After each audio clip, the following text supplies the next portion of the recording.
Visa issue করে দিল। সেই ভিসাটা আমার জর্ডান পাসের জন্য ভিসাটা হয়েছে। এই ভিসার জন্য আলাদা করে কোনো পয়সা দিতে হয়নি, এটা ফ্রি ভিসা। দেখুন আঁকাবা 220 কিলোমিটার থেকে। তারপরে আমরা চলে গেলাম পাসপোর্ট অফিসের অফিসারের কাউন্টারে। সেখানে আমাদের ভিসার এগেনস্টে আমাদের পাসপোর্টে স্ট্যাম্পিং করলো জর্ডানের চেক এবং তাতে বিভিন্ন রকম প্রশ্ন অফিসার করে, যেরকম হচ্ছে আমি জর্ডানে কতদিনের জন্য এসেছি, তারপর কী কারণে এসেছি, কোথায় থাকবো, এগুলো কিছু কোয়েশ্চেন করে। এই কারণে জর্ডানে আসার আগে আমাদেরকে দিয়ে একটা জিনিস আমরা কনফার্ম করেছিলাম যে এখানে থাকার জায়গা একটা হোটেলে রিজার্ভেশন করে, সেটা আমার একটা ডকুমেন্ট নিয়ে আমি মোবাইলে এসেছিলাম। যখন আমাকে এখানে জর্ডানের অফিসার জিজ্ঞেস করলো, তখন আমি মোবাইল থেকে সেই হোটেল রিজার্ভেশনটা দিয়ে দিলাম। তারপরে আমাকে আর কিছু প্রশ্ন করেনি। তারপরে আমাকে জর্ডানের পাস, জর্ডান চেক ইন করে আমাকে দিয়ে দিল। চেক ইন করার পরে তারপরে আমি যখন গেলাম, এরপরে নেক্সট স্টেপে আমাদের গাড়ির ডিটেল ইন্সপেকশন করলো এখানকার পুলিশ অফিসার জর্ডানে। এবার আগে আমরা গাড়িতে করে কোনো ইলিগাল কিছু নিয়ে আসছি কিনা সেটা কনফার্ম করার জন্য। সেটা যখন হয়ে গেল, তারপরে নেক্সট স্টেপে আমাদেরকে বলা হলো যে আমার গাড়ির রেজিস্ট্রেশন করাতে হবে।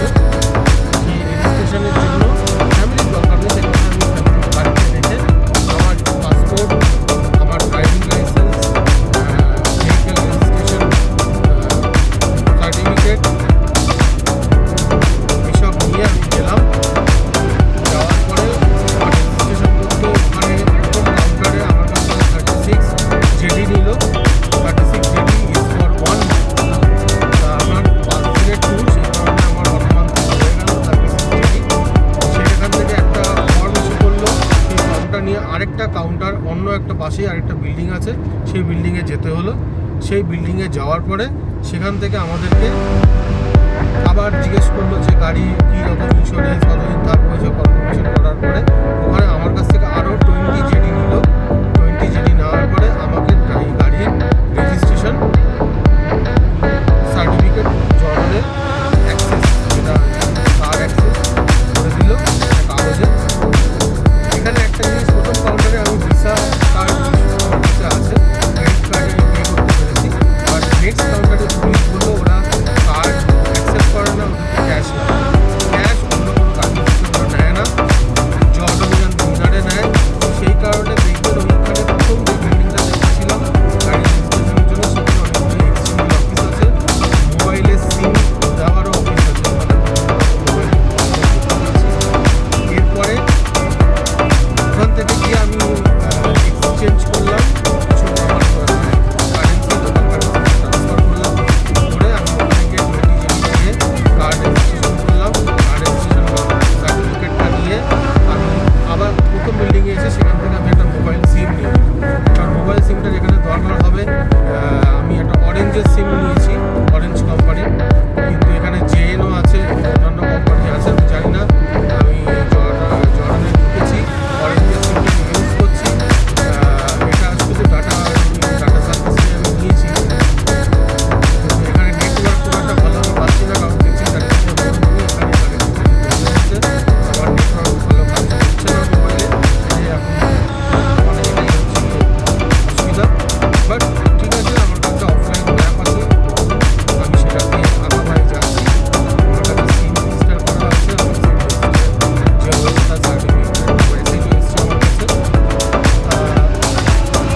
এরপরে এটা হচ্ছে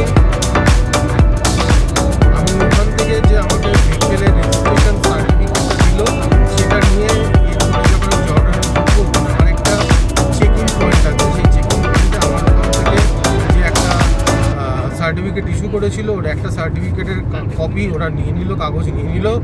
আমার পাসপোর্ট দেখলো, যে পাসপোর্টে আমাদের কোনো ফ্যামিলি মেম্বারের স্ট্যাম্পিং হয়েছে কিনা চেক ইন হওয়ার পরে আমাদেরকে জর্ডানের জন্য অ্যালাউ করলো। তারপরে আমরা জর্ডানে ঢুকে পড়েছিলাম এবং এই রাস্তাটা দিয়ে এখন আমরা জর্ডানে যাচ্ছি। আপনারা দেখছেন এটা একটা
দেখো এই দেখ বাবা কোরাল